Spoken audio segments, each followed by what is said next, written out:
The call from my mother lit up my phone's screen like a bomb waiting to detonate after 5 years of silence. There it was, her name still saved as Mom despite everything. My finger hovered over the decline button, but something made me answer. Maya. Sweetheart, her voice hadn't changed, that same sugary sweetness that once convinced me she actually cared. I'm Maya Coleman, and the last time I heard that voice she was explaining why my sister Celeste deserved our family brownstone more than I did, because she's an artist, darling, she'd said, as if that made perfect sense in a world where I'd spent 3 years wiping our father's brow while Celeste painted masterpieces in Soho Galleries. What do you want? I kept my voice steady, gripping my coffee mug so hard my knuckles turned white through the floor-to-ceiling windows of my 32nd floor office. Chicago stretched out below me, a testament to everything I'd built without her. Can a mother check on her daughter? A pause. I've been thinking about Yowie laughed, the sound harsh even to my own ears. 5 years of not thinking about me, and now suddenly, I'm on your mind. My office door cracked open and Theo, my business partner, and the closest thing I had to family, poked his head in. One look at my face, and he knew. He slipped inside, closing the door quietly behind him, his dark eyes immediately concerned. Actually, darling, Mom continued, I need to discuss something important with you about the future. A future that's rich, coming from the woman who destroyed my past. I'm running a company, Mom. I'm busy. A company? She sounded genuinely surprised, as if she'd expected me to be living in a cardboard box after she'd given Celeste everything. That's wonderful. What kind? Off. Stop. I cut her off, meeting Theo's concerned gaze across my polished mahogany desk. Whatever you need, ask Celeste. She got the house, the money, everything else. I'm sure she'd be happy to help. Silence on the other end spoke volumes. Celeste isn't in a position to help right now. Of course she wasn't. I'd heard rumors, whispered at industry events, overheard at charity galas. The golden child's career imploding spectacularly. Plagiarism scandals, failed exhibitions, the art world's darling turned pariah. But hearing it confirmed by our mother's desperate tone sent a twisted satisfaction through my chest. That's not my problem. I kept my voice ice cold even as my hands shook. You made your choice 5 years ago. Live with it, Maya, please. I'm your mother. Are you? The words exploded out of me because mothers don't do what you did. They don't look their daughter in the eye and tell her she's worth less than her sister. They don't throw away 28 years of relationship over some outdated notion of artistic legacy. Theo moved closer, placing a steadying hand on my shoulder. I hadn't realized I'd stood up, hadn't realized I was pacing like a caged animal in my own domain. Did what I thought was best at the time. Mom's voice wavered, but things are different now. I need money. The realization hit me like a slap. That's what this is about, isn't it? Celeste burned through everything and now you're scrambling. Her silence confirmed it. Well, let me tell you something, Mom. That company you were so surprised about, I built it from nothing. No inheritance, no help, not even a word of encouragement from my own mother, just blood, sweat, and the burning desire to prove you wrong. Me company Coleman Digital had revolutionized how nonprofits managed their donor relationships. Our platform streamlined everything from fundraising to volunteer coordination, and somehow, fitting for a daughter cast aside, we'd become the go-to solution for organizations that actually wanted to help people. Sweetheart, please, I'm not finished. My voice rose. You want to talk about the future? Fine, come to my office next Thursday at 2 p.m. I'll show you exactly what your daughter became without. Yowie hung up before she could respond, collapsing back into my chair. The phone clattered onto my desk screen, finally darkly shut. Theo whispered, settling into the chair across from me. Are you okay? Wasn't okay. I was trembling with rage, with hurt, with a twisted sort of satisfaction. She has some nerve, doesn't she? 5 years of nothing and now she needs money. Theo Kim had been my anchor since we met at a tech incubator 7 years ago, when I was still raw from Dad's death, still reeling from the inheritance betrayal. He'd believed in my vision when venture capitalists laughed us out of their offices, had maxed out his own credit cards to keep us afloat those first brutal months. What are you planning? He asked, though his tone suggested he already knew. He looked up at him, a smile spreading across my face that didn't quite reach my eyes. Remember that retirement home we toured last month for the corporate philanthropy program, the really depressing one on the South Side? Maya, Theo's voice carried a warning. What about it? I think I just found its newest resident. He pulled up my calendar, marking next Thursday's appointment. It's time to show my dear mother exactly what karma looks like. Theo's dark eyes widened. Maya, didn't he try to talk me out of this? I stood, walking to the window overlooking the city skyline. My city, my success, my revenge. She took everything from me once, now it's my turn to take something from her. Her dignity. No, I turned back to face him. Her power. She doesn't get to waltz back into my life expecting handouts, not after what she did next Thursday. She'll learn exactly who her daughter became. Not despite her actions, but because of them. Sun was setting behind me, casting long shadows across my office floor. In 1 week I would face Lorraine Coleman again. And this time I'd be the one holding all the cards. The thought should have made me feel guilty, but all I felt was a cold, satisfying certainty that justice was finally within reach. But even as I savored the anticipation, something nagged at me, a memory of my father's voice. The night before he died, when he'd squeezed my hand and whispered, "Take care of each other, Maya." Promise me had promised him, then broken that promise the day I walked out of the lawyer's office after learning the will had been rewritten. I'd chosen my pride over his dying wish, but what choice did I have when taking care of each other had never included taking care of Metheo? Was watching me carefully. "You know revenge won't bring him back." Me father Martin Coleman had been the steady heartbeat of our family while Mom fluttered around Celeste's artistic temperament like a moth to flame. Dad had been the one to sit through my high school robotics competitions, to celebrate when I got intimate, to hold my hand through his chemo treatments, while Celeste was too busy with gallery openings to visit. "It's not about bringing him back," I said quietly. "It's about making sure his memory isn't the only thing I have left of a family that threw me away." The memory of that day still cut deep. Walking into the brownstone I'd grown up in, expecting to help sort through Dad's things, only to find Celeste already redecorating, already planning to turn his study into her studio. The casual cruelty of it, the assumption that I wouldn't fight back because I never had before. "You could still fight for your share," Theo said gently. "Contest the will with what money?" I'd already consulted 3 lawyers. They all said the same thing: Mom had every right to advise Dad on the will changes, and without proof of undue influence or mental incapacity, I had no case. Besides, it's too late now. 5 years to Letith's statute of limitations wasn't the only thing that had expired. My capacity for forgiveness had died somewhere between Dad's funeral and Mom's explanation that Celeste needed the stability, more needed the foundation to build her career, while I was already so capable, so independent, so strong. That word had haunted me for years, strong enough to handle being erased from my own family's legacy, strong enough to start over with nothing, strong enough to never show how much it destroyed me. Yet I wasn't that same broken 27-year-old anymore. I was Maya Coleman, CEO of a $30 million company, featured on Forbes' Under 30 list, invited to speak at conferences about innovation and leadership. I'd built an empire from the ashes of their betrayal, and now my mother needed meth. Irony was delicious. Thirsty couldn't come fast enough. As Theo gathered his things to leave, he paused at the door. "Maya, I know I can't talk you out of this, but remember, vengeance has a way of burning more than just bridges." She nodded, but didn't respond, because the truth was I wanted to burn those bridges. I wanted to watch them crumble into the lake of fire I'd been walking through alone for 5 years. And if my mother got scorched in the process, well, maybe she'd finally understand what it felt like to lose everything you thought you could count on. Phone rang again, but this time it was my assistant Maya. "Andre Hayes is on line 2. He smiled. "For real this time?" Andre, the nonprofit founder I'd been casually seeing for 6 months, the man who somehow made me laugh even when I felt like screaming, the man who'd been patiently waiting for me to let him pass the fortress I'd built around my heart. "Put him through," I said, and for the first time since Mom's call I felt something other than rage, something warm and genuine, and entirely separate from the Coleman name. But even as I reached for the phone, I couldn't shake the feeling that accepting that call 5 years ago had set something in motion, something that would change everything. Whether I was ready or not, war was coming. And this time I intended to win. The war was coming, and this time I intended to win. But first I had to survive the night, because Andre's voice on the phone had been warm honey over broken glass. "Hey beautiful, how was your day?" And I'd almost broken down right there.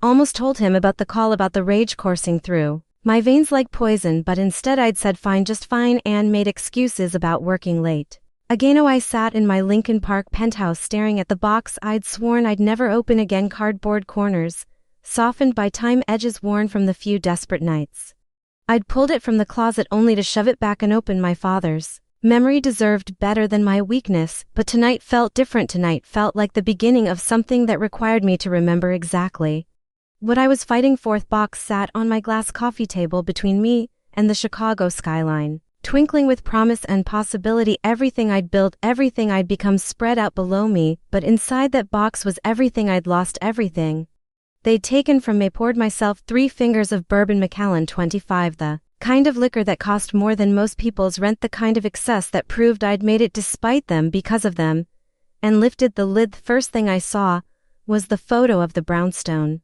Our brownstone, 3 stories of red brick and limestone with the wrought iron railings. Dad had restored himself every summer, teaching me to use the sander while Celeste complained about the noise disturbing her creative process.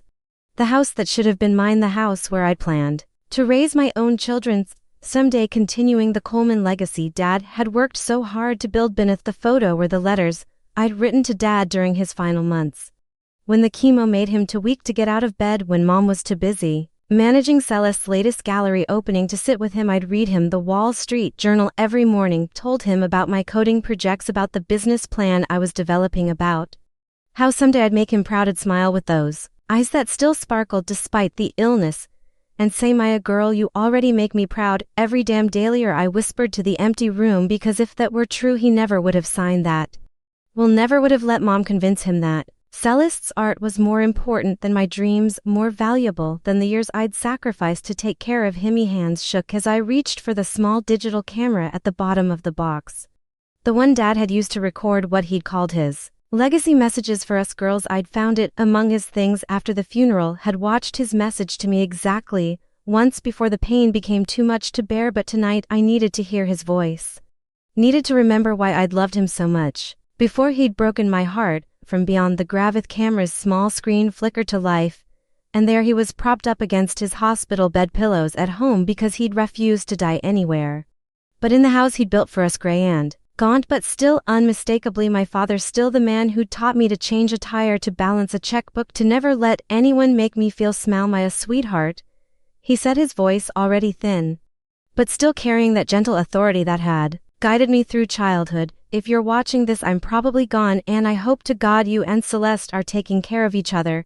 like I asked you to promise." Meth bourbon burned as I took another sip, but not as much as his words, because I had promised him, had sworn on his deathbed, that I'd look after Celeste, that we'd look after each other. But promises apparently meant nothing when lawyers started reading. "We'll see." "No, I put a lot on your shoulders these past few years," Dad continued, "and I'm sorry for that, kiddo. You were so young when you started taking care of me, but you never complained, never made me feel like a burden, and that strength, that beautiful strength, is going to carry you through whatever comes next." Strength, there was that word again, the one Mom had used to justify everything, the one that had become my prison, because strong Maya could handle anything. Strong Maya didn't need help, didn't need inheritance, didn't need a family that actually saw her worth. "But here's what I want you to remember," he said, leaning forward slightly as if he could see me through the camera, through time itself. "You are not responsible for everyone else's happiness, baby girl.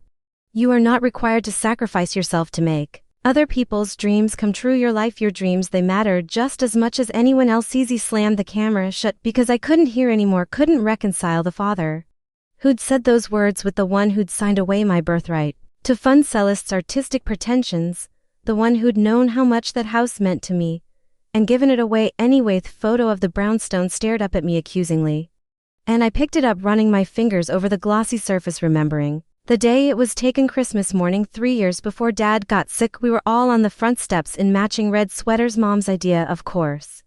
Celeste complaining that the color clashed with her complexion, while I just smiled because Dad had his arm around me, and for once I felt like I belonged. Had been a family then, or I'd, though. We were but families. Don't abandon their own, don't choose favorites, don't rewrite history to suit their preferred narrative. I opened my laptop and typed Martin Coleman obituary into the search bar, even though I knew the words by heart, had read them so many times I could recite them in my sleep. Martin James Coleman, 65, passed away peacefully at home, surrounded by his loving family after a courageous battle with cancer.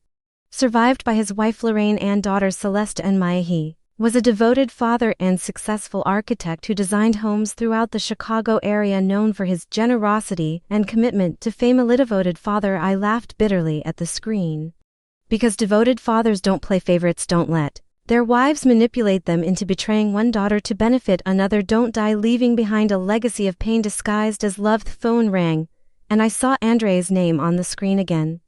But I couldn't answer, couldn't pretend to be the woman he thought I was, the successful CEO who had her life together, when inside I was still that broken 27-year-old standing in a lawyer's office, learning that her father's love had conditions that she'd apparently failed to meet. Instead, I opened another file on my laptop, the one I'd created 5 years ago, when I'd first considered fighting the will, the timeline I'd built of every conversation, every decision, every moment that had led to my erasure from the Coleman legacy. March 15th, 2019 Dad's diagnosis pancreatic cancer stage. Through March 16, 2019 Celeste calls crying, says she can't handle seeing Dad sick, asks me to manage his care. March 17, 2019. I take leave from my job, move back home to coordinate treatments, doctor's appointments, meal prep, everything. April through December 2019 Celeste visits twice. Mom focuses on her gallery connections, while I become Dad's full-time caretaker. January 2020 Dad's health deteriorates. Mom starts talking about Celeste needing financial support for her upcoming solo show. February 2020 I overhear Mom on the phone with the lawyer discussing will change. March 2020 Dad dies. I assume the will has remained unchanged since 2015, when everything was split equal. April 2020 will reading I learn the house and bulk of assets now go to Celeste because, as Mom explains, she needs the stability more than I doth. Timeline was clinical cold, but it didn't capture the real betrayal. The way Mom had looked at me that day in the lawyer's office with something almost like pity, as if I should have expected this, should have known that my 3 years of sacrifice meant nothing compared to Celeste's artistic potential. Your sister has a gift, Lorraine. She'd said, using my full name like I was a stranger, like the woman who'd given birth to me was already distancing herself from what she'd done. And gifts like that need to be nurtured, protected. You're so capable, Maya, so strong. You'll be fine, strong enough to lose everything, strong enough to start over with nothing, strong enough to smile and say I understand, when what I really wanted to do was scream that I'd earned that inheritance with every sleepless night, every doctor's appointment, every moment I'd held Dad's hand while he slipped away from US. But I hadn't screamed, hadn't fought, had just walked out of that office with whatever dignity I had left and started building something new, something that belonged only to me, something they couldn't take away. The box seemed to mock me now, filled with memories of a family that had never really existed except in my desperate need to belong somewhere, to matter to someone.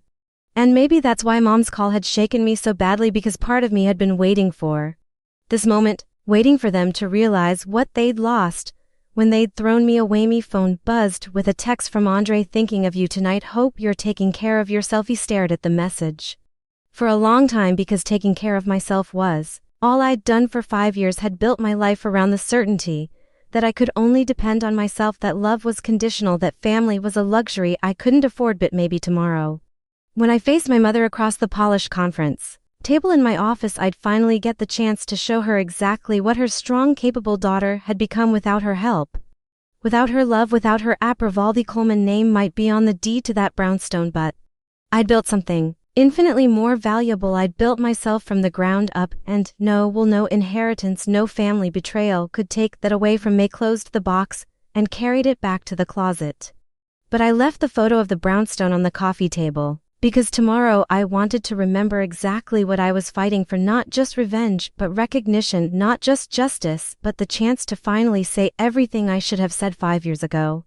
The city sparkled below me, full of promise and possibility. And for the first time since Mom's call, I felt something other. Repeated the words, tasting their bitterness. Our family died the day you signed those papers. Mom died the day you looked me in the eye and told me I wasn't worth as much as Celeste. That's not what I said, it's exactly what you said. I moved closer, leaning against my desk so I was looking down at her so she could see exactly what her strong, capable daughter had become. You said Celeste needed the stability more than I did, that her art was important enough to sacrifice everything else for, including May was trying to protect her from what? From having to earn her success, from having to work for what she wanted, from facing the consequences of her choices. I laughed, and it sounded harsh, even to my ears. You protected her right into a plagiarism scandal and financial ruin. Congratulations, Mom, mission accomplished. May, please, I'm not asking for charity, I'm asking for a loan. I'll pay you back with interest. I'll sign whatever papers you want. No, the word came out flat, final, and I watched her face change, watched hope die in real time as she realized that her daughter, the one she'd trained to be accommodating, to sacrifice herself for family harmony,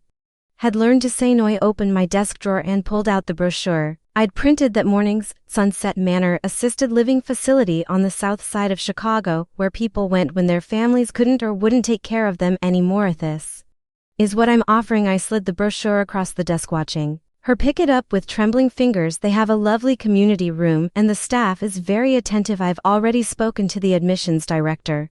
They have a room available. It is this. She stared at the photos of elderly residents playing Bingo, eating pureed meals sitting in wheelchairs by windows that didn't open. It's your future mom unless you figure out another option, because I'm not your bank account.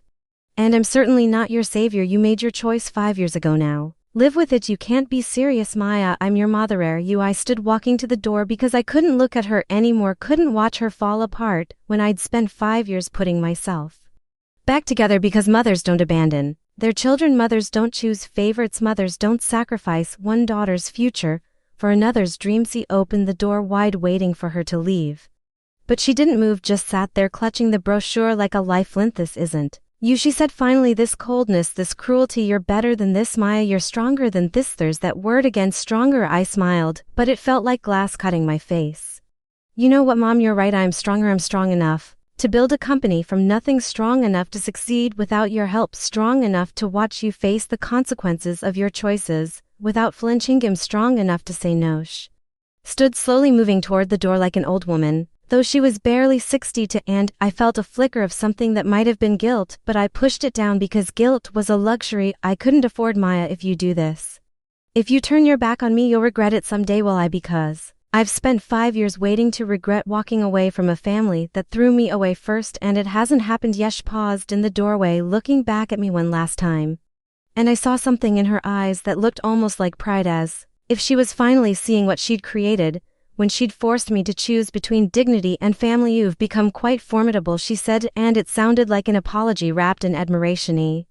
Learn from the best, I replied, because she had taught me everything I knew about survival, about building walls, about protecting yourself from people who would take everything and call it love. After she left, I stood at the window, watching the street below until I saw her emerge from the building, looking smaller, somehow diminished, and for just a moment I wondered if I'd gone too far, if the satisfaction I felt was worth the cost. But then I remembered Dad's voice on that video telling me I wasn't responsible for everyone else's happiness, that my dreams mattered too, and I picked up my phone to call Theo, because suddenly I needed to hear a friendly voice. I said when he answered. Guess who just visited? How bad was it? Not bad, I said, looking out at the city. I'd conquered the empire I'd built from the ashes of their betrayal. Actually, it was perfect. She finally got to see exactly who her daughter became. There was silence on the other end, then Theo's voice, careful and concerned. Maya, what did you do? I gave her the gift of reality, I said, and it felt like the truest thing I'd said all day. Now I need to ask you a favor. Do you still have that contact at the Chicago Tribune, the journalist who does investigative pieces? Nadia Reyes.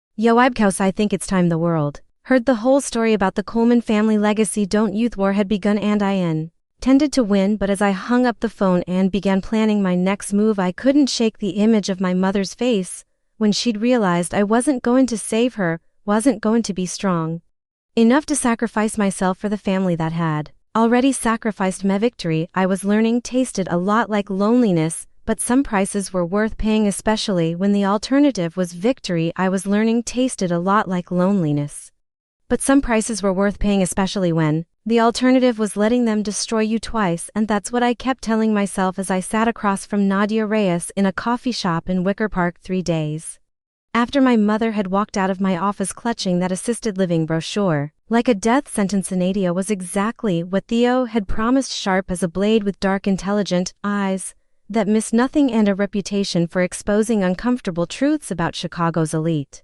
Her investigative series on nonprofit corruption had won a Pulitzer 2 years ago, and more importantly for my purposes, she had her own score to settle with the Coleman family. Name, so Theo tells me you want to discuss your mother, she said, stirring sugar into her espresso with the precision of someone who left nothing to chance. And from what I understand, she's about to be honored at the Children's Foundation Gala next month, same gala where Chicago's wealthiest gathered annually to pat themselves on the back for their charitable giving, where Lorraine had been selected as this year's humanitarian award recipient for her decades of supporting emerging artists, where she would stand before 500 of the city's most influential people and accept praise for her generosity. Irony was almost to perfect. That's right, I said, though honored might be the wrong word considering her recent financial difficulties and her daughter's spectacular fall from grace. But I suppose the foundation doesn't know about those yet. Nadia's eyes sharpened, and I could practically see her journalistic instincts activating. What kind of difficulties are we talking? A Booth kind where a family fortune gets squandered on bad investments, and worse decisions, the kind where favoritism destroys Both the favored and the forgotten. I pulled out my phone showing her the photos I'd taken of Celeste stumbling out of a downtown bar last week looking like she hadn't slept in days. The kind where Chicago's golden family turns out to be fools. Golge studied the photos with professional detachment. Your sister looks rough. Me sister burned through a 7-figure inheritance in 5 years and is now drinking herself into oblivion. While my mother scrambles to keep up appearances, I said, feeling that familiar cold satisfaction settle in my chest, but that's not the real story. What's the real story? The real story is about a family that destroyed itself with favoritism, about a mother who sacrificed one daughter to elevate another, about the cost of being deemed unworthy by the people who are supposed to love you unconditionally. I leaned forward, meeting her gaze directly. The real story is about truth, Nadia, and I want to tell it.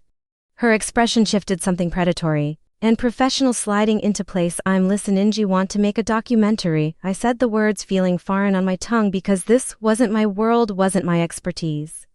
But sometimes you had to learn new weapons to fight old wars. 12 minutes, maybe 15, about families that choose favorites, about children who get erased from their own legacies, about what happens when the golden child falls and the forgotten daughter rise. Sand.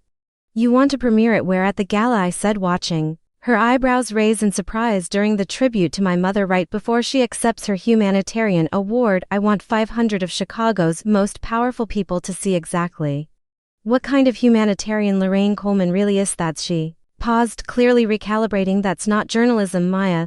That's revenge. Is it? I asked, because it feels like truth to me. It feels like finally getting to tell my side of the story.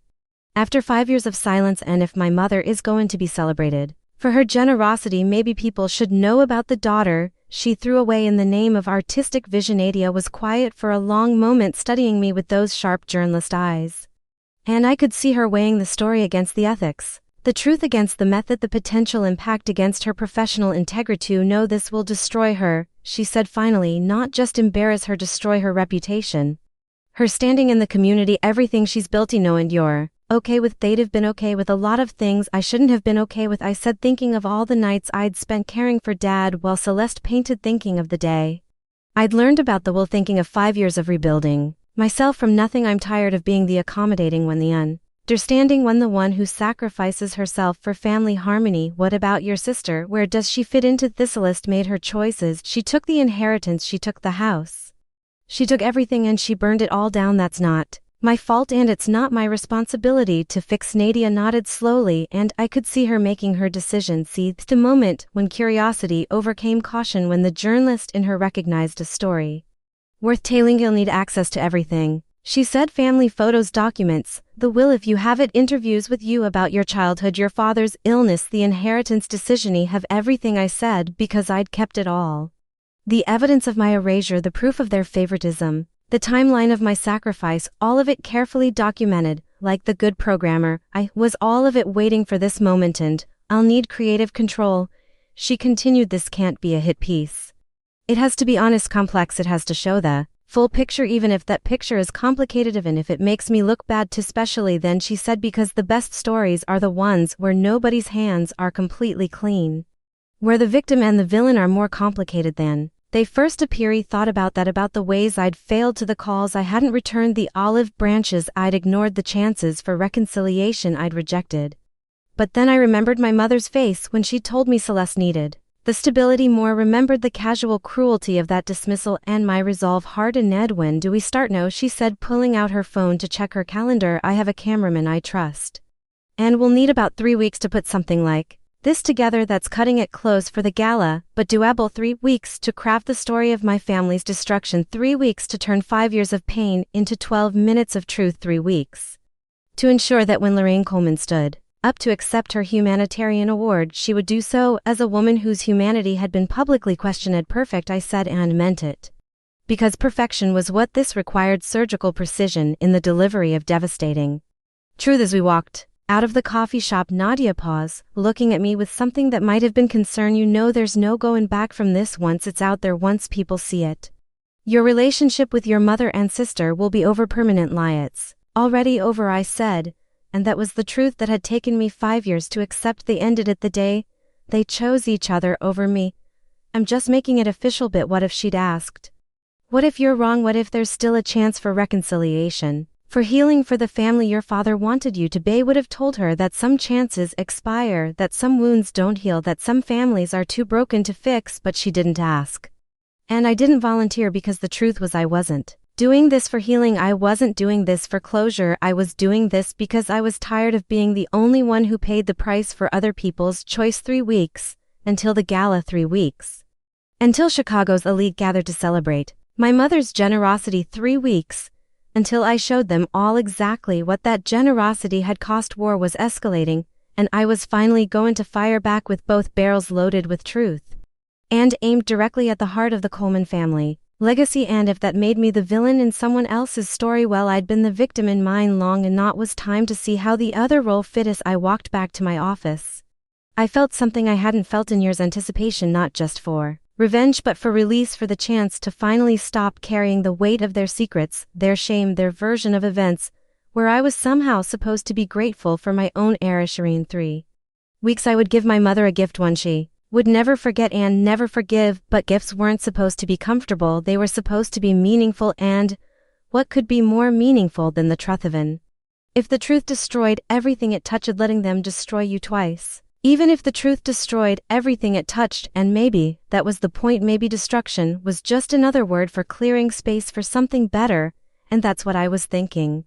2 weeks later, as I sat in my office reviewing the sponsorship contract that would make Coleman Digital the presenting sponsor of the Children's Foundation Galath. Irony was delicious, my company funding the event where my mother would be honored.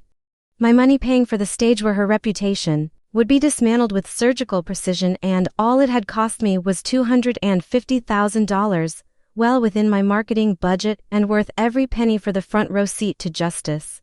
Theo walked in carrying 2 cups of coffee and wearing his concerned face, the one that usually meant he was about to try tea.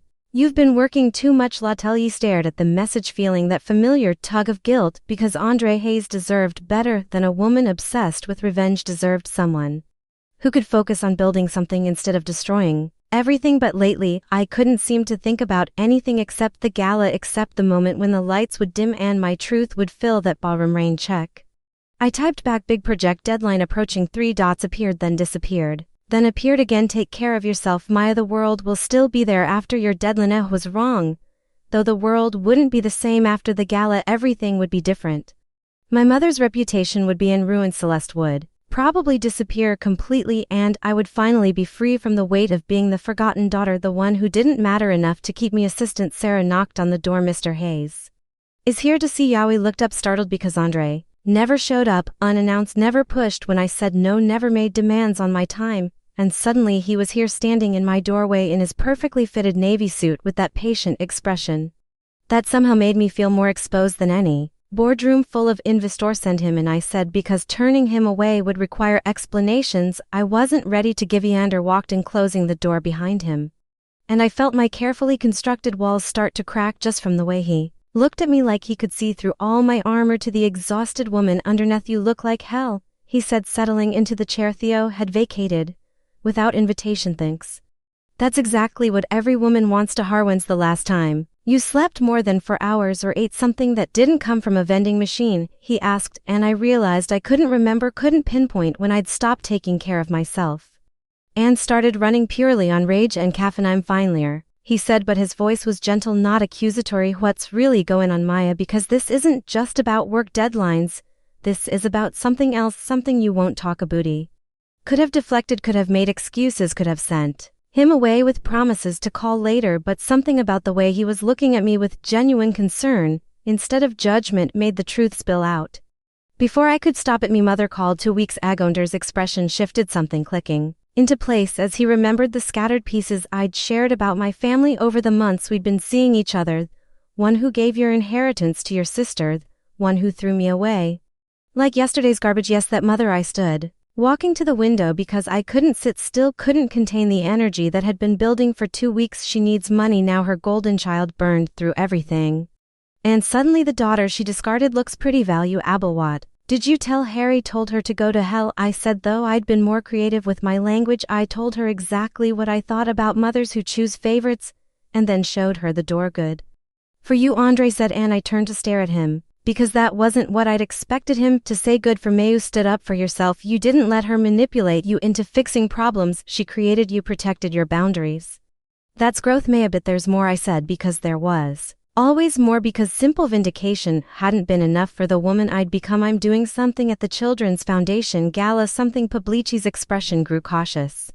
What kind of something? Kind that will make sure everyone knows exactly what kind of humanitarian my mother really is, I said, watching his face change as he processed what I was telling him. The kind that will destroy her reputation permanently. I made a documentary, Andre, 12 minutes of truth about family favoritism, about daughters who get erased, about the cost of being deemed unworthy, and it's going to premiere in front of 500 of Chicago's most powerful people. Was quiet for a long time, processing the implications, the scope of what I was planning, the finality of it, and when he spoke his voice was careful, measured. This isn't just about standing up for yourself anymore, is it? This is about revenge. It's about justice, I corrected, though the distinction felt thinner every day. It's about finally getting to tell my side of the story, and after you tell it, then Wathen, it's over, I said, because that was the plan, to burn everything down and walk away clean, to finally close the book on the Coleman family drama once and for all. But will it be over, Andre asked, because revenge has a way of consuming everything around it, including the person seeking it, and I'm worried about what this is doing to Yawit. It's doing to me is making me stronger. No, Andre stood, walking to where I stood by the window. What it's doing is making you hard. There's a difference, Maya, and the woman I care about, the woman I've been falling for, she's getting lost in all this. On Gary felt something crack inside my chest, because Andre had never said he was falling for me, had never put his feelings on the table so directly, and the timing couldn't have been worse. You don't understand, I said, because he couldn't understand what it felt like to be thrown away by your own family.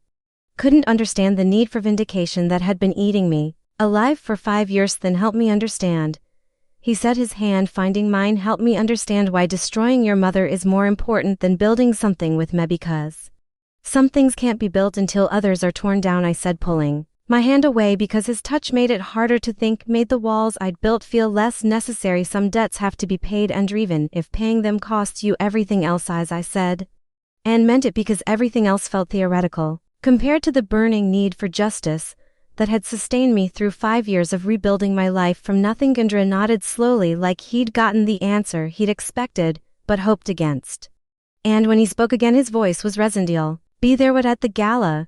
He said. I'll be there because someone who cares about you should witness what you're about to do, should be there to help pick up the pieces afterward. You don't have to. No, I don't have to, he said, but I want to, because regardless of what you think this is going to cost you, Maya, and I don't want you to pay that price. Alan, after he left, I sat in my office as the sun set over Chicago, thinking about pieces and costs, and the difference between justice and revenge, thinking about the woman I'd been before my mother's betrayal, and the woman I was becoming in its aftermath. In 11 days, I would stand in that ballroom and watch my truth unfold on screen. Would watch my mother's face as she realized what was happening, would finally get the vindication I'd been craving for 5 years. But for the first time since I'd started planning this, I wondered if Andre was right. If revenge really did consume everything around it, including the person seeking it, and if the woman I was becoming was someone worth bang. Thought should have stopped me, should have made me reconsider, should have sent me running to Nadia to cancel the whole thing. Instead, I picked up my phone and called the venue coordinator to confirm our technical requirements, because some wars were worth fighting, even if they destroyed you in the process, especially if they destroyed the people who'd hurt you first. 11 days. Just 11 days until I found out what victory really cost. 11 days until I found out what victory really cost, and apparently the universe had decided I needed a preview, because at 9:30 on a Thursday night, while I was reviewing the final cut of the documentary, my doorman called to tell me that Celeste Coleman was in the lobby asking to come up. Celeste, my sister, the golden child, the reason for everything, the woman who'd taken my inheritance and burned it to ash, was standing in my building, probably drunk, definitely desperate, and absolutely the last person I wanted to see. 9 days before I destroyed what was left of our family. Send her up, I said, because sometimes you had to face your demons head on, especially when those demons wore your DNA and had the same eyes as your Fitheri. Muted the documentary, pausing on a frame of Mom at Celeste's first gallery opening, all proud smiles and champagne toasts, while I sat in Dad's hospital room, reading him the Wall Street Journal, because someone had to stay with him while his wife and golden daughter celebrated art that would later be revealed as stolen from better artists, who'd trusted her. The knock on my door came 10 minutes later, soft, almost apologetic. And when I opened it, there was Celeste Coleman, 20-1 years old and looking every day of it, plus several more, her once lustrous black hair hanging limp around her face, her designer clothes wrinkled and stained, her eyes the hollow, desperate eyes of someone who'd hit bottom and kept digging. "Maya," she said, and her voice cracked on my name like she wasn't sure she had the right to say it. "Can I come in, please?" I stepped aside because denying her would have been too easy.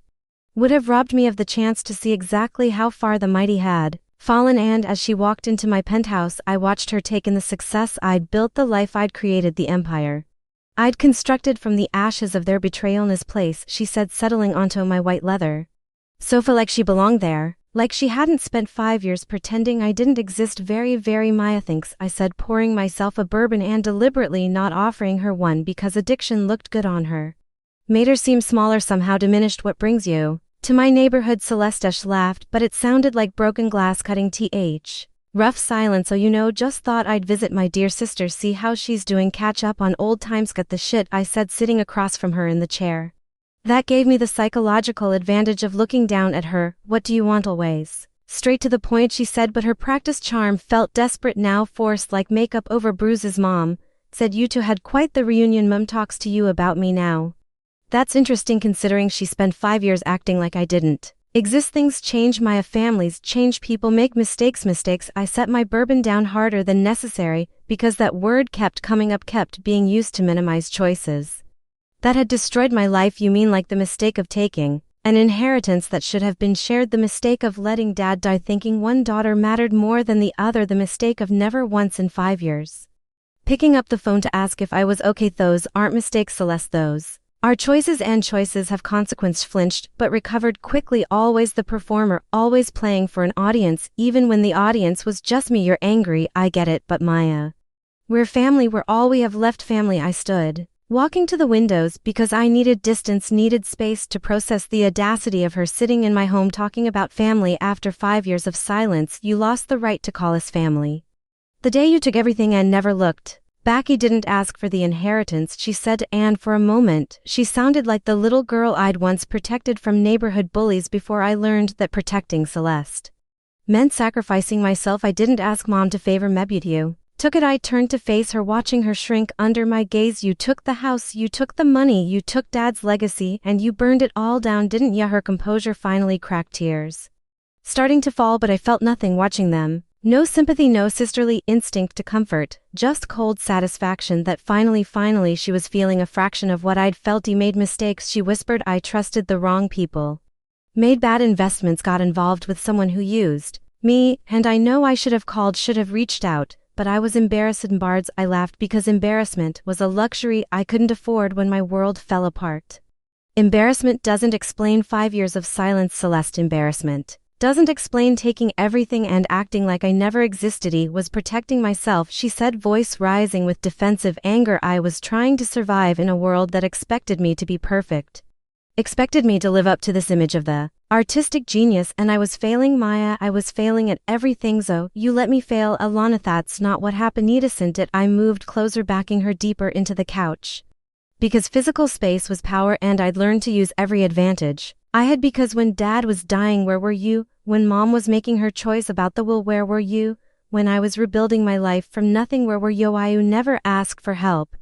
She shot back. "You never reached out either, you just disappeared." "Ready, reached out." I pulled out my phone, scrolling through 5 years of sent messages that had gone unanswered, 47 text messages, 17 voicemails, 3 emails, every birthday, every Christmas, every anniversary of Dad's death. Until I finally stopped, because pride has limits, and mine had been reached. "Had you never responded to a single oh nay, was I couldn't?" She stared at the evidence of her indifference, at the proof that I'd tried longer than I should have. "I was dealing with my own stuff." "My own stuff was funded by my inheritance," I said, and watched her flinch, because we both knew it was true. "Your own stuff was made possible by everything Dad worked for, everything.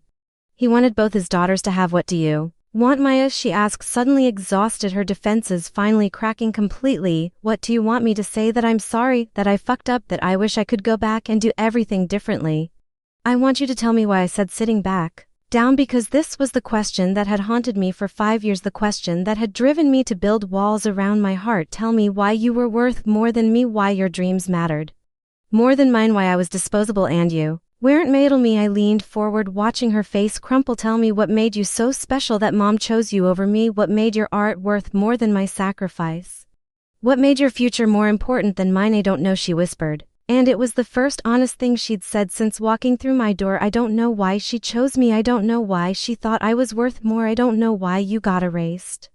And I don't know how to fix it. You can't fix it, I said, because some things once broken stayed broken. Some betrayals were too deep to heal. Some light, like she was royalty instead of a woman who'd sacrificed one daughter to elevate another. She looked happy, I realized, genuinely radiant in a way I hadn't seen since before Dad got sick. And for just a moment I felt something that might have been guilt before. I remembered that happiness built on someone else's erasure wasn't happiness worth preserving. Indra materialized beside me, looking devastating in black tie, but wearing an expression of quiet concern that made my chest tighten. He'd kept his promise to be here despite his obvious disapproval, despite knowing what this would cost us, despite everything. You look beautiful, he said, and meant it, but his eyes were sad, like he was already mourning something. Thank you, I said, because what else could I say when the man I was probably in love with was watching me choose revenge over everything else, including him? Ready for this? He asked, though we both knew the question wasn't really about readiness, was about whether I could live with what came next. I've been ready for 5 years, I said, and it was true. I'd been building toward this moment since the day I walked out of that lawyer's office. Since the day I learned my father's love had conditions I'd apparently failed to meet. Lights flickered twice, the signal that dinner was about to be served, and guests began moving toward their assigned tables. I'd deliberately chosen a table near the back, where I could watch the room's reaction, where I could see my mother's face when she realized what was happening. Ladies and gentlemen, the master of ceremonies' voice boomed through the sound system. Please take your seats as we begin this evening's celebration of philanthropy and community service. I walked to my table, slowly, deliberately, letting the anticipation build, letting the crowd settle into their seats while servers poured wine, and the energy in the room shifted from cocktail party chaos to focused attention. My mother was seated at the head table, of course flanked by the foundation's board members and major donors, looking like the Queen of Chicago charity, which I supposed she was until tonight. Until my truth changed everything. Before we honor this year's humanitarian award recipient, the MC continued, we're pleased to present a special multimedia presentation from our presenting sponsor, Coleman Digital, exploring the profound impact of family philanthropy on our community. Felt Theo tense beside me, felt Andre's hand find mine under the table, felt the weight of 500 people's attention as the lights began to dim and the projection screen descended from the ceiling. This is it, Theo whispered, and I squeezed Andre's hand one last time before letting go, because what came next I had to do. A Laneth screen filled with a photo of the Coleman family from Christmas 10 years ago, all 4 of us on the front steps of the brownstone, looking like the perfect American family. Dad with his arm around Mom, me and Celeste flanked on either side, like bookends, like equals, like daughters who mattered the same amount. Me voice began the narration, recorded weeks ago in Nadia's studio, calm and professional and completely at odds with the devastation it was about to unleash. Family is supposed to be our foundation. The voice that belonged to me but felt separate, somehow distant, like I was watching someone else's life unfold on screen. The people who love us unconditionally, who support our dreams, who see our worth even when the world doesn't. Image shifted to Dad in his hospital bed during his final weeks, looking frail but still smiling as I read to him from his favorite architecture magazines. And I heard someone at a nearby table whisper, isn't that Martin Coleman, the architect? Boot, what happens when family becomes conditional? The narration continued, when love has strings attached, when some dreams matter more than others, when some daughters are deemed more valuable than a thirsty. Watched my mother's face change as she began to understand what was happening. Watched the color drain from her cheeks as the camera panned across photos of Celeste's gallery openings. While I sat alone in Dad's hospital room, the room was completely silent now. 500 people, riveted by the story unfolding on screen, the story of a family that had destroyed itself with favoritism and greed, the story of a daughter who'd been erased from her own legacy. Home videos played, Dad teaching me to use power tools while Celeste painted in her room, Dad helping me with calculus homework while Mom drove Celeste to art classes, Dad holding my hand during his chemo treatments while Celeste was too busy with gallery openings to visit. This is my father, Martin Coleman, the narration continued, and he was a good man who loved both his daughters equally, or so I thought until the day I learned that love and inheritance are two very different things. The will reading scene played out in devastating detail. Mrs. Chen, our former housekeeper, explaining how she'd overheard Mom pushing Dad to change the will. How she'd celebrated afterward like she'd won some kind of victory, was in that room. Mrs. Chen said, her accented English precise and damning. I saw Mrs. Coleman after the lawyer left. She was so happy.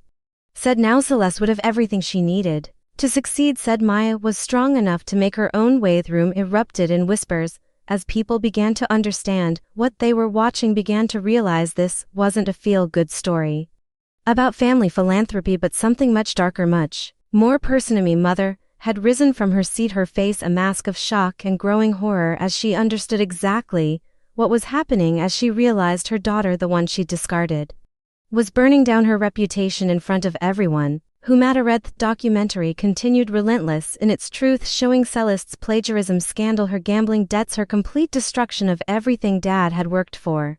While I built a company from nothing, survived and thrived despite being deemed unworthy of my own family's support. Some families choose favorites, the narration concluded, and some daughters pay the price for that choice, but the real tragedy isn't the daughter who gets thrown away, it's the family that throws her away and calls it love. The screen went black and the room stayed silent for what felt like hours, but was probably only seconds before the whispers started, low at first, then building into a crescendo of shock and speculation and judgment. He stood, slowly feeling every eye in the room on me, feeling the weight of 500 people's attention as they processed what they'd just witnessed, as they looked from me to my mother and back again, trying to understand the dynamics of a family that had just been dissected in public. Me mother was staring at me across the room, her face a mixture of rage and devastation, and something that might have been admiration, as if she was finally seeing what she'd created when she'd forced me to choose between dignity and family. She walked toward me slowly, deliberately, and the crowd parted like the Red Sea, everyone wanting to witness this confrontation, everyone wanting to see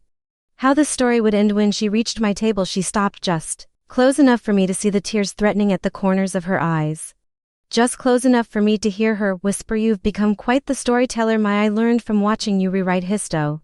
Raya replied, meeting her gaze without flinching, but I prefer to call it truth-telling. The crowd was still watching, still waiting to see what would happen next, whether this would end in violence or reconciliation, or something else entirely. Congratulations, she said, her voice carrying across the silent room. You've gotten your revenge. I hope it was worth it. It wasn't revenge, Mom, I said, standing so we were eye to eye so everyone could hear what came next. It was a gift, the gift of truth, the gift of consequences, the gift of finally getting to tell my side of the story. And with that she turned and walked out of the ballroom, leaving behind her humanitarian award, her reputation, her standing in Chicago society, and probably her relationship with her remaining daughter. For a very stood there watching her go, feeling the eyes of 500 people on me, feeling the weight of what I'd just done, feeling the strange emptiness that comes after achieving something you've wanted for so long. Gondre was beside me, his hand on my elbow, steady and warm and real. You okay? He asked quietly. I'm free, I said, and meant it, because for the first time in 5 years, I felt like I could breathe, like the weight I'd been carrying had finally been lifted, like justice had finally been served. MC was trying to restore order to the room, but it was hopeless. The evening was over. The gala had become about something else entirely, and as people began to file out, I heard fragments of conversation. Did you know about the Coleman family situation? That poor girl building her own company after being cut off like that. Lorraine always seemed so devoted to her family. The documentary will be all over social media by tomorrow. Good, I thought. Let them talk. Let them judge. Let them finally see the truth about the Coleman family legacy, because the truth was all I'd ever wanted, all I'd been fighting for all these years. Victory tasted exactly like I'd thought it would, like vindication and justice, and the sweet satisfaction of finally being heard. But it also tasted like something else, something I hadn't expected. It tasted like an ending, and I wasn't entirely sure I was ready for what came next. It tasted like an ending, and I wasn't entirely sure I was ready for what came next, but ready or not, the next part came anyway, because by 10 a.m. the following morning my phone had 63 missed calls, 47 unread emails, and a text from Theo that simply said, check Twitter now. He didn't want to check Twitter, didn't want to see my family's destruction trending nationwide, didn't want to confront the reality. Court me this morning. Watch, wanted to know if you were okay, wanted to know if someone was taking care of you, wanted me to tell you that despite everything she still loves Yaoi. Laughed But it sounded hollow even to my own ears. She has a funny way of showing love, abandoning me for 5 years, then trying to use my boyfriend as a messenger service. Boyfriend, Andre said quietly, and the words hit me like a physical blow. What? He can't do this, Maya. I can't be with someone who chooses destruction over healing, who chooses revenge over redemption, who chooses to burn everything down instead of building something better. But I did build something. I protested because my company was proof that I could create, was evidence that I was more than just a victim of family dysfunction. I built Coleman Digital from nothing. You built a wall, he said, and his voice was infinitely sad. You built a fortress, you built a weapon, but you didn't build a life.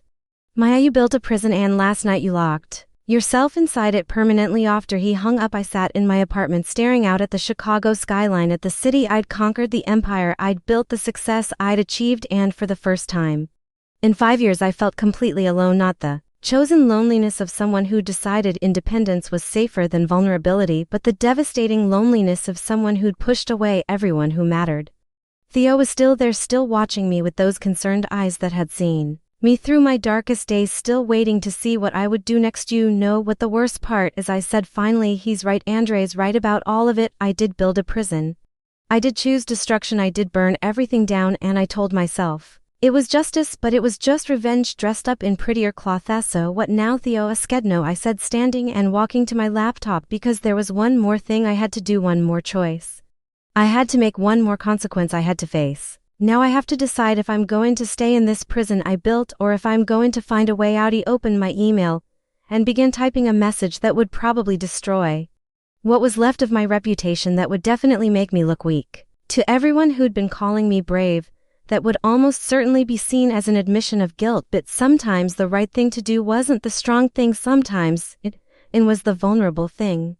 Sometimes it was the thing that made you look human instead of heroic. Though whom it may concern, I typed yesterday, I chose to publicly share my family's private pain in a moment of what I believed was justified anger. 5 years ago I was hurt in ways that felt unforgivable, and last night I responded to that hurt in ways that I now recognize were unforgivable. In return, I have no excuse for turning my pain into a weapon, for using my platform to destroy people who couldn't defend themselves, for choosing vindication over healing and revenge over redemption. Me, mother, made choices that hurt me deeply, but my response to those choices hurt others, including my sister, who is struggling with addiction and mental health issues that my actions have undoubtedly worsened. I am announcing today that Coleman Digital will be establishing a foundation in my father's name dedicated to supporting families in crisis, with a focus on addiction recovery, mental health services, and family therapy. The foundation will be funded entirely by my personal assets, including the proceeds from any media opportunities that arise from last night's events. I am also stepping down as CEO of Coleman Digital effective immediately,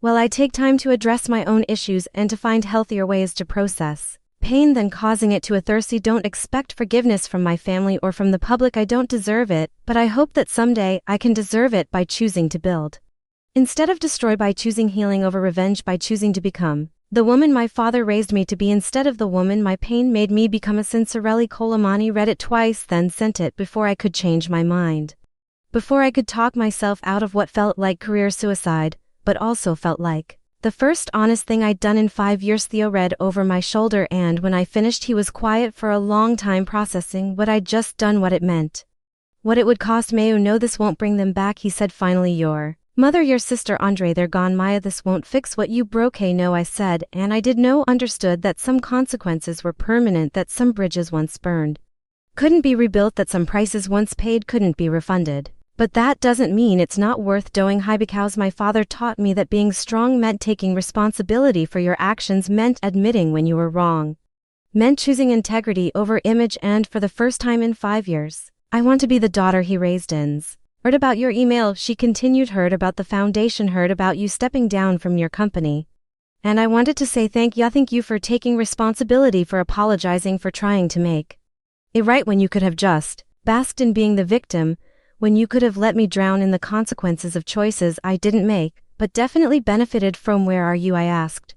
Because she sounded different, sounded sober for the first time in years. Rehab, she said, and I could hear the shame in her voice. Court ordered 60 days in a facility in Wisconsin. And Maya, I know this doesn't fix anything, doesn't undo the damage, doesn't make us sisters again.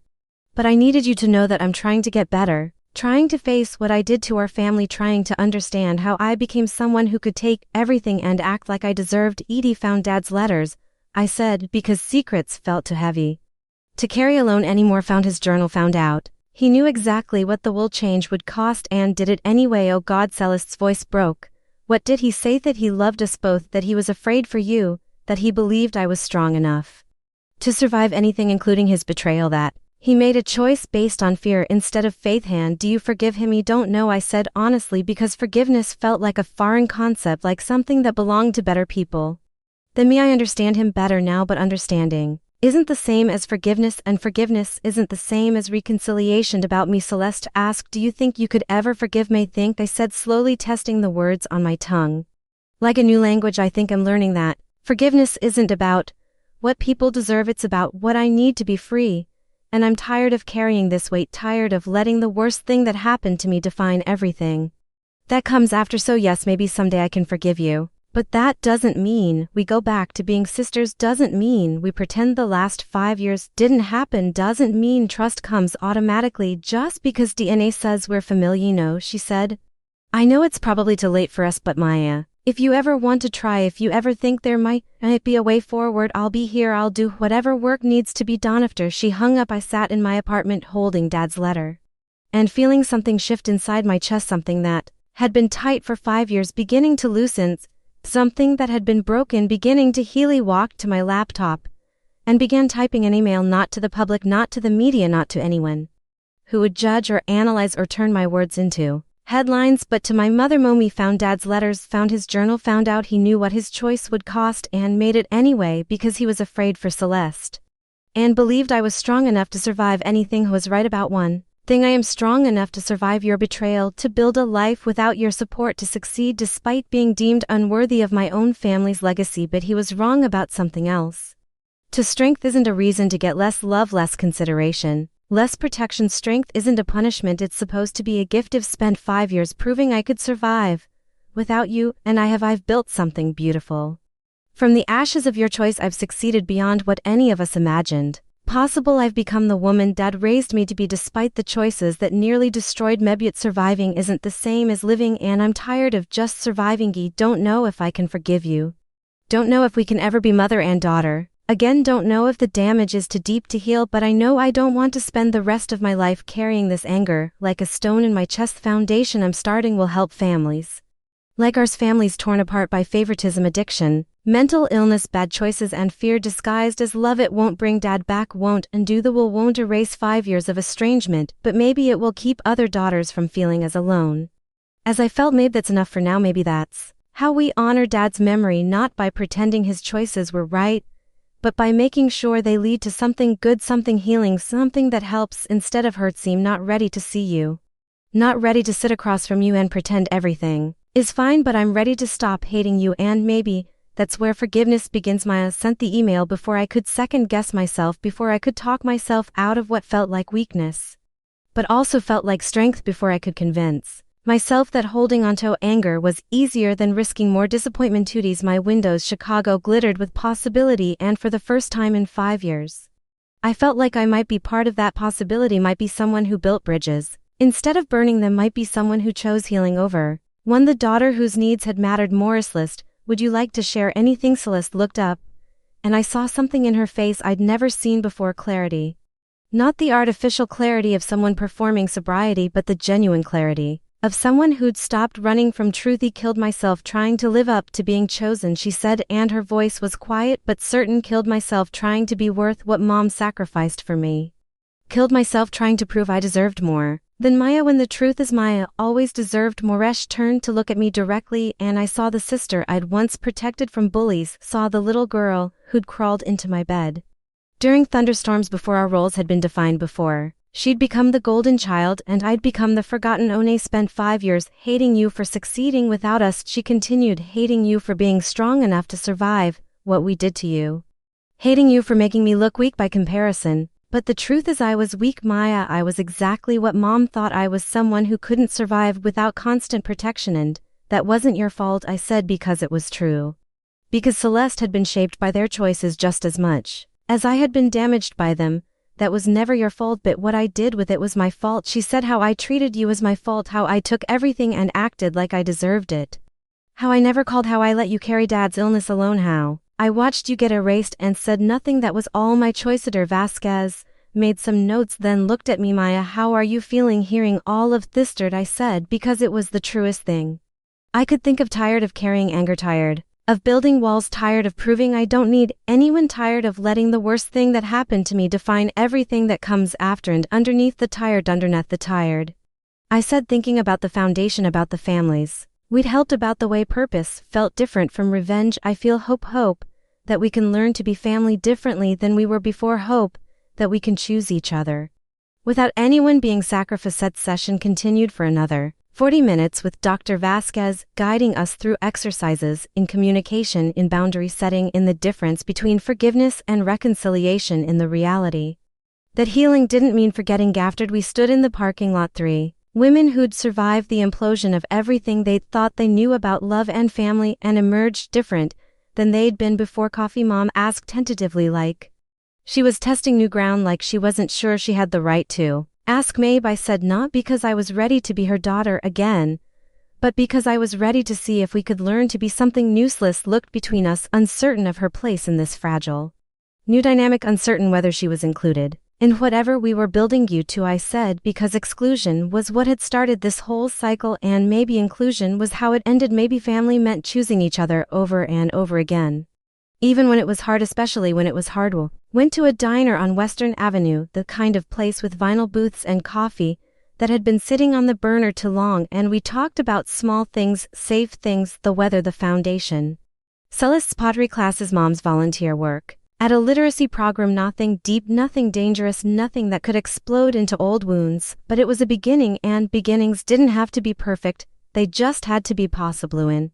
We parted ways. Mom hugged me carefully, like she wasn't sure she was allowed, and whispered, thank you for giving us another chance. I didn't do it for you, I said, because honesty was what we needed now. Instead of politeness, I did it for me, because I was tired of being angry. No, she said, and smiled sadly. I know you did, and that's what makes it a gift. Driving home, I thought about gifts, about the ones that hurt to give and the ones that hurt to receive, about the difference between what people deserved and what they needed, about the way love looked when it was stripped of conditions and expectations. Me phone buzzed with a text from Andre, who I'd been seeing again, tentatively, carefully, like to people learning to trust after betrayal. Proud of you for today, for choosing the hard thing, for believing people can change. We're taking it slow, rebuilding from friendship instead of jumping back into romance, learning each other again. Now that I wasn't the woman who chose revenge over healing, wasn't the person who built walls instead of bridge. Thank you, I texted back, for believing I could change too. That evening I sat in my new apartment, smaller than the penthouse, but filled with light, filled with plants, filled with photos that included other people instead of just achievements. And I opened my laptop to write, not an email this time, not a public stat. It meant not a business plan, but a letter to Dad, whose ashes sat in an urn on my bookshelf, whose memory had guided me through the darkest parts of this journey, whose final wish was finally becoming real. A tidier dad today. Mom and Celeste and I went to therapy together, and it was awkward and painful and tentative, and maybe the beginning of something that could eventually be called family. No, you asked us to take care of each other, and I know it took me 6 years to understand what that really meant. It doesn't mean sacrificing yourself for others, doesn't mean enabling destructive behavior, doesn't mean pretending love is unconditional.